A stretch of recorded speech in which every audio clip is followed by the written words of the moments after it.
Ah yes, March, or well, at least the second to last day of March.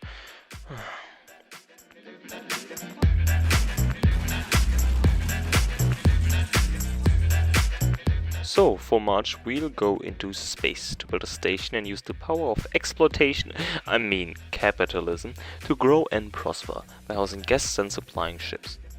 The player will have to balance expenses and income, trying to grow while also maintaining a proper business model, and to achieve this there will be some kind of bank or company which allows you to take some credit and get yourself into debt. Just don't forget to pay it off. The end goal for the player is to pay off all his debt, escape from the corporate overlords and start terrorizing your own employees. Amass huge quantities of wealth with questionable business practices, heartless price mongering, or slightly legal income. Or you do pacifist run. Okay, let's take a look at what I've done so.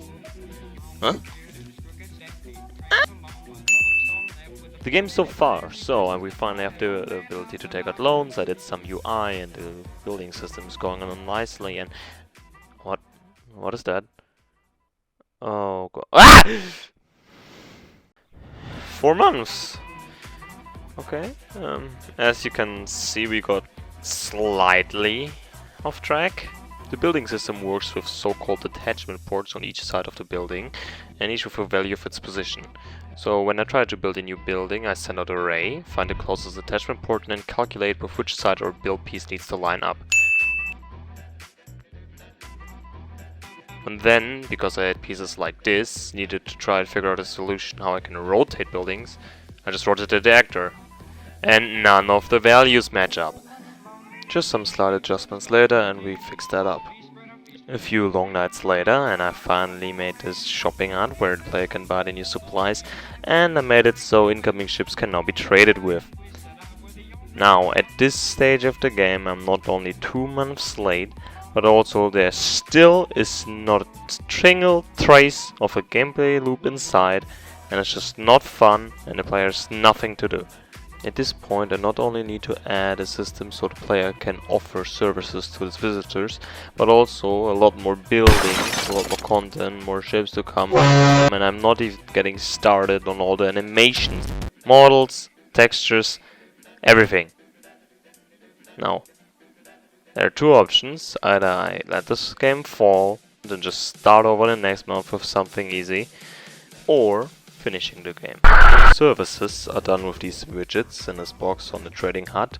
The service as a variable is an array of integers. The first declares a type of service and the following store all needed information. While coding this, I actually encountered a bug where the transport ship could carry infinite fuel. Okay, if I understand fracking correctly, we start by injecting high pressure water. Hey, come here! Next I added animations for both arrival and departure of the ship. Will I add particle effect to imply FTL travel? No. Now all that's left is finishing up the gameplay loop and adding many ships to come, which gives me an opportunity to salvage old Blender models. A lot of time has passed again, and yeah, I'm here now in the project, trying to continue work, and I did implement a couple of the old Blender models I had lying around, like this weird bomber thingy or whatever the hell this is supposed to be, but the game decided to just clear all the services. The names persisted, but all the variables are just cleared. You know, fuck this, I'm not gonna fix this.